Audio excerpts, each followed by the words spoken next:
एक लंबे समय पहले एक गांव में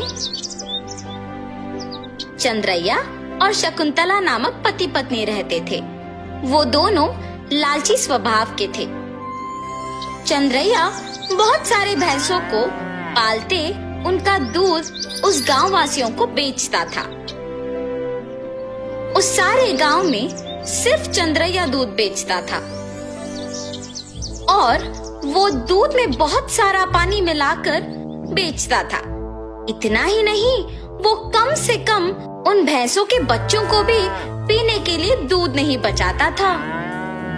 एक दिन जब चंद्रैया दूध लेके गांव को बेचने जाता है, चंद्रैया, तुम्हारे दूध में दिन प्रतिदिन पानी की मात्रा ज्यादा हो रहा है। तुम्हारे पास इतने भैंस होने के बावजूद तुम पानी क्यों मिला रहे हो?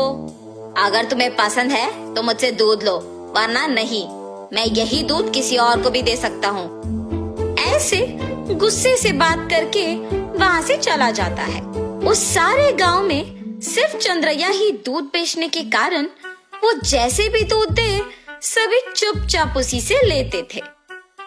जहाँ वो भैंसों को रखता था उसके बगल में एक बड़े पेड़ पर एक भूत रहती थी। हमेशा की तरह चंद्रैया सारे भैंसों के पास जाकर उनसे दूध निचोड़ के पानी मिला के सबको बेचने जाता है। हर रोज ये लालच के कारण इतना दूध निचोड़ता है कि हमारे खुद के बच्चों को पिलाने के लिए कुछ नहीं है। इतना ही नहीं, हम हर रोज देखते हैं कि वो दूध में पानी मिलाता है। हम बचपन से उसी के पास बड़े हुए हैं, इसलिए हम कुछ नहीं कर पा रहे हैं, लेकिन हमें उसे एक सबक सिखाना ही होगा। ऐसे आपस में बात करते रहते हैं। जब वहाँ की भूत उनकी बातें सुनकर सोचती है, हर रोज इन भैंसों की दुखी बातें मैं नहीं सुन पा रही हूँ, और इतना ही नहीं, इस आदमी के दूध में पानी मिलाने के कारण गांव वाले भी दुखी हो रहे हैं। इन भैंसों की सहायता से ही इस आदमी को सुधारना होगा। ऐसे सोचकर वो भूत उन भैंसों के पास आती है। तब मैंने तुम सब की बातें सुनी है। अगर तुम लोग मेरी बात सुनोगे तो तुम्हारे मालिक को सुधार सकते हैं। कौन हो तुम? तुम हमारी बातें सुन सकती हो? मैं एक भूत हूँ, इसी पेड़ पे रहती हूँ। मैं हर रोज तुम्हारी बातें सुनते रहती हूँ। हम तुम्हारी बात सुनेंगे, मगर वादा करो कि तुम हमारे मालिक को कुछ नहीं करोगी, सिर्फ उन्हें एक सबक सिखाओ, बस। ठीक है, तुम्हारे मर्जी के अनुसार उन्हें कुछ नहीं करूंगी। ऐसे कह के हमेशा की तरह चंद्रैया उनसे दूध निचोड़ने जाता है।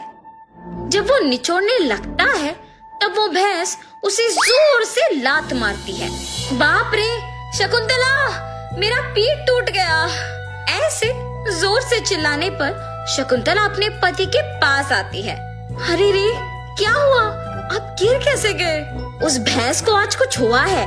जब मैं दूध निचोड़ने गया तो उसने मुझे जोर से लात मारा। आप रुकिए, मैं भी जरा देखूं कि ये भैंस दूध कैसे नहीं देगी। ऐसे कह के शकुंतला उस भैंस से दूध निचोड़ने की कोशिश करती है और उस भैंस ने शकुंतला को भी उसके पति के ही तरह जोर से लात मारती है। तुरंत उनके बच्चे ही सारे दूध पी जाना देख पति पत्नी कुछ नहीं कर पाते हैं सिवाय उनको देखना। अरे रे, सारा दूध सिर्फ ये बच्चे पी रहे हैं, कुछ तो कीजिए। आज के लिए हम कुछ नहीं कर सकते हैं, शाम को वापस आएंगे दूध निचोड़ने। ये फैसला करके वहाँ से चले जाते हैं। शाम को जब दोनों वापस दूध निचोड़ने जाते हैं तो सुबह की ही तरह वो भैंस उन दोनों को लात मारती है। ये देख पति पत्नी दोनों डर के मारे घर चले जाते हैं। ऐसे कुछ दिनों तक भैंस उन्हें दूध निचोड़ने नहीं देती है और सारा दूध सिर्फ अपने बच्चों को पिलाती है। सुनिए, कम से कम हमारे उपयोग के लिए तो दूध निचोड़ के आइए ना। बाप रे, हम अगर इस गांव में भी दूध नहीं दे पा रहे हैं तो भी ठीक है, मैं तो उस भैंसों के पास नहीं जाऊंगा।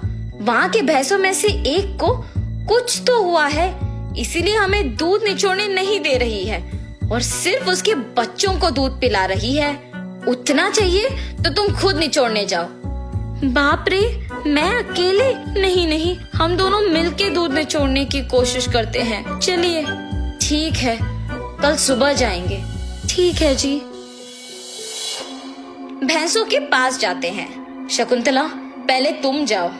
ऐसे कहने पर शकुंतला उन भैंसों के पास जाके दूध निचोड़ने की कोशिश करती है। जब वो निचोड़ने की प्रयत्न करती है तो वो भैंस जोर से लात मारती है। बिना दूध दिए अपनी पत्नी को लात मारने के कारण चंद्रैया को गुस्सा आता है और वो एक डंडे से भैंस को मारने लगता है। मेरी पत्नी को दूध निचोड़ने नहीं दोगे तुम? हाँ? ऐसे कहते हुए जोर जोर से मारता है, मगर उस भैंस की जगह चंद्रैया खुद पिटता है और इसी कारण उस भैंस को मारना बंद कर देता है। लेकिन उसके बाद भी उसको और उसकी बीवी को डंडे से मार पड़ते ही रहते हैं। हम आइंदा कभी भी दूध निचोड़ने नहीं आएंगे, हमें मत मारो। अरे हिम्मत है तो ऐसे दिखे बिना नहीं, सामने आके मारो हमें। ऐसे कहने पर वो भैंस अचानक एक भूत के रूप में बदल जाती है। मैं ही तुम लोगों को मार रही थी। सिर्फ कुछ दिन दूध ना ले पाने के कारण और घर पे दूध ना होने के कारण गुस्सा होके तुम इस भैंस को मारने चले आए, तो फिर कुछ सालों से जो तुम सारे दूध को उनके बच्चों के लिए बचाए बिना ही ले जाके बेचने पर इन भैंसों को कितना बुरा लग रहा होगा। हाँ, आज से अगर कभी भी तुमने दूध में पानी मिलाया या फिर भैंसों के बच्चों के लिए दूध न बचाया तो मैं तुम्हें नहीं छोड़ूंगी। मैं यही रह के तुम पे नजर रखूंगी। हाँ, हमें माफ कर दो, आज से हम ये कभी नहीं दोहराएंगे। ऐसे कहने पर वो भूत वहाँ से गायब हो जाती है।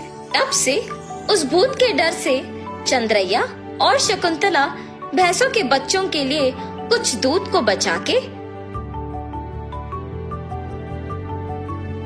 बाकी को निचोड़ के उसमें पानी मिलाना बंद करके बेचते हैं। भैंस भी उनके मालिक के सुधारने के पीछे उस भूत के ही हाथ रहने का सच जान के बहुत खुश होते हैं। गांव वाले सारे चंद्रैया को अच्छा गुणवत्ता वाले दूध देते हुए देख खुश होते हैं कि उसमें बदलाव भी आया है।